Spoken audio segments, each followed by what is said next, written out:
Welcome to hashtag WFH, work from home. I'm Samuel Burke, and for anybody who thought that this phenomenon would come and go with the coronavirus pandemic, news in the past few days from Mark Zuckerberg about Facebook looking to permanently hire people working from home means that we are seeing a completely changed landscape for people doing their jobs from different locations. Here at Facebook, about 95% of the company or more are working remotely at this point. And through 2020, they can choose to work from home if they can do their job there productively. Now they can choose from a pool all around the world, and people who are in remote locations who thought they could never work for companies of these size suddenly have the option of working at these major corporations. This is a completely changed landscape in which we're living in, and today we're going to show you how you can adapt to these changing times.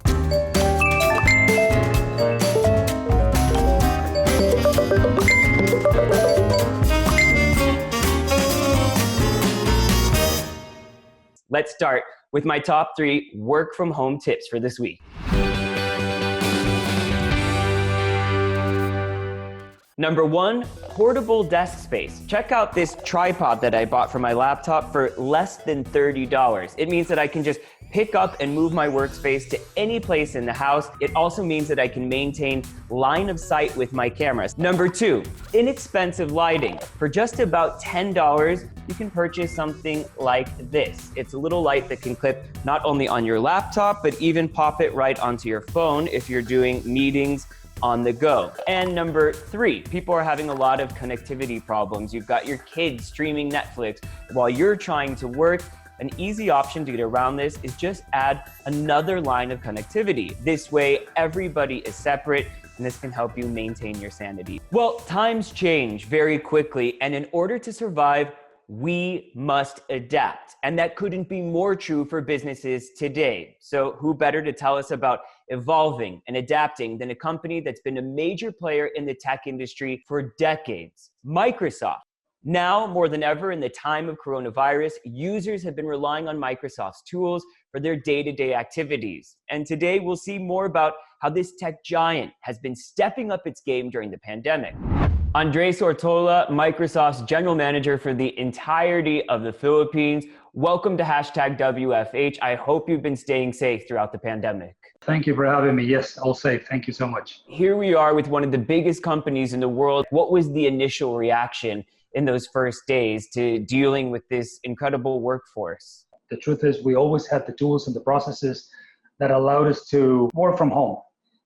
I need to say, though, that adjusting to the whole reality of running an entire business from home was not as easy. The first thing we did was make sure our employees were safe and well-being of mental, physical, emotional. But we tried to enhance the experience of working from home by enabling workouts as a group to simple online chats, casual chats over a coffee, things like that. Help us to keep that momentum going and make sure everybody felt part of the group, felt engaged. I'm really interested in these group workouts with your team. You're the first executive that I've heard say this.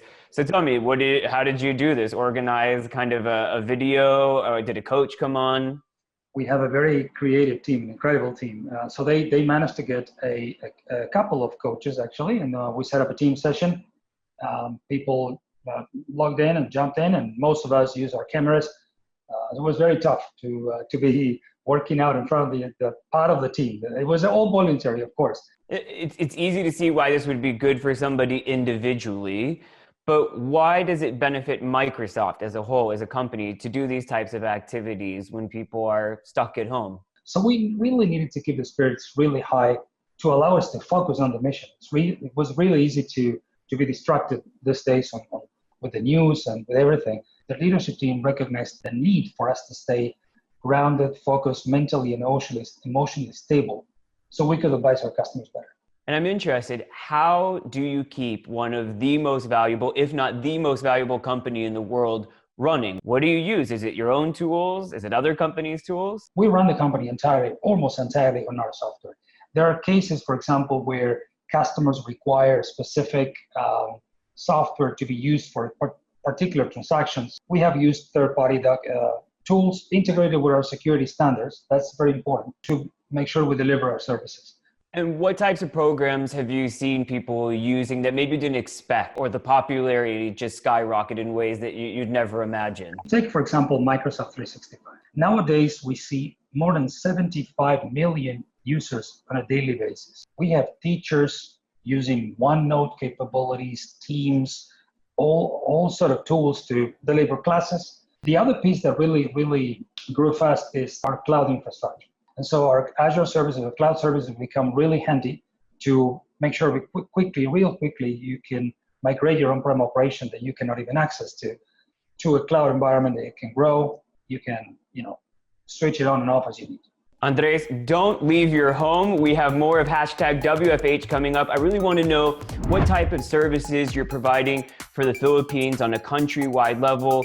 And of course, I want to know your top 3 WFH tips. This is hashtag WFH, work from home. We'll be right back.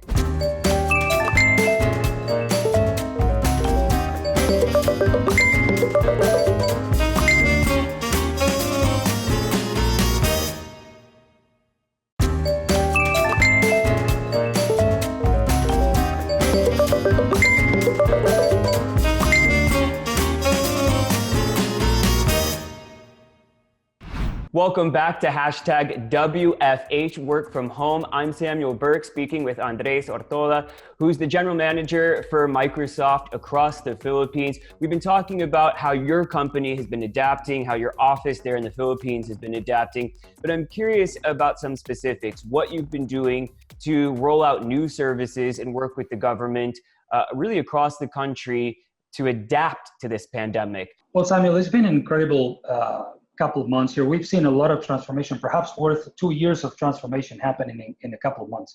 Wow. So let me just talk about maybe 4 cases that we are very close to our hearts. The first will be our work with Supreme Court.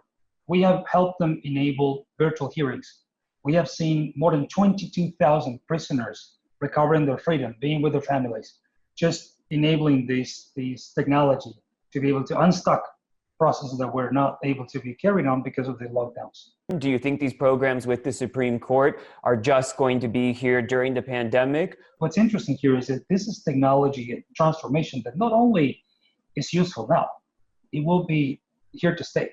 We believe this is going to be part of the new normal. The second case is STEPIT and the work that we've been doing before the pandemic and now in this, trying to address one very particular moment, which is the graduation of the students. We have hosted virtual graduations. We developed a package for schools to host them themselves. And nowadays we have more than 9,000 people, 9,000 students that actually have graduated and shared experience with their families and loved ones. Some of life's most important moments, a graduation. Exactly. And speaking of important moments, right at the beginning of the lockdown, we had a call from police department. They needed to quickly put together a system to allow them to control the personnel that needed to be deployed across the many control points in the city to allow essential workers to move. I think in record time, we enabled the police to have a system that allowed them to control and collaborate in real time, making sure life carried on in this very initial moments. And another case that's really close to our hearts is the work that our teams and Social Security Services done, enabling them to process small wages, the help that was needed in those moments. And I think in a matter of 72 hours, both teams put together a platform that allowed more than 3.4 million people to receive their wages, Samuel, in record time. So that's a great story. We're very proud of the collaboration we had there. And there's many more. There's many more stories that we've seen. I'm curious, are these programs that Microsoft sees for the long term, or is this of value to society, not just shareholder value to Microsoft to keep on going in the long term after hopefully we're all back to normal, whenever that is? It's a great question, Samuel. I think the question I would ask myself is what the new normal will be. In fact, we talk about phigital, which is the merge of physical and digital worlds, and how these two come together and emerge and they get blurry in the experience. The phygital experience, something is continuous.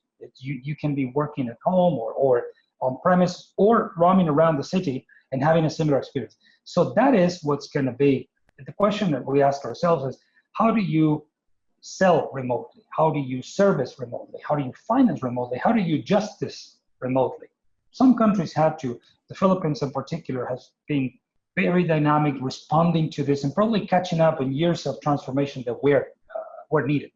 So we're super excited about what's coming ahead of us. We believe this is innovation that's here to stay. We're not going to roll back to the traditional way of doing things. I love that hashtag phigital. I'm going to be using that on social media and in my other conversations. Now, okay, I see you and in your home office there. I'm sure you're sharing your space with your loved ones. So I'm just curious. I've been giving my top 3 tips that I find each week in my own experiences or from hearing from our users on social media. So your top 3 work from home tips. Go for it. Well, first of all, you can really fall into the craziness of the calendar. Make time for yourself. Make time to settle. Make time to take breaks. Make time to take care of yourself. It's as important as being present everywhere. I would say my number 2 learning is staying connected and being present.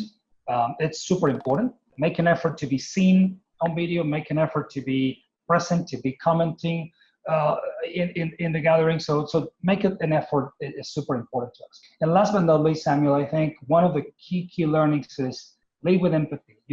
Our teams are going through, our teams, customers everywhere are going through a big deal of pressure and tension that is coming just, from outside. So it's really important that we take that insight and lead with that empathy, understanding what's happening on the other side of the screen in this case, but also keeping that growth mindset alive to make sure you can navigate the present, sort of plan for what's next and shape the future of what's coming. Andres, I think those are incredibly important and useful tips. Thank you so much for your time, Andrés Ortola, General Manager for Microsoft in the Philippines.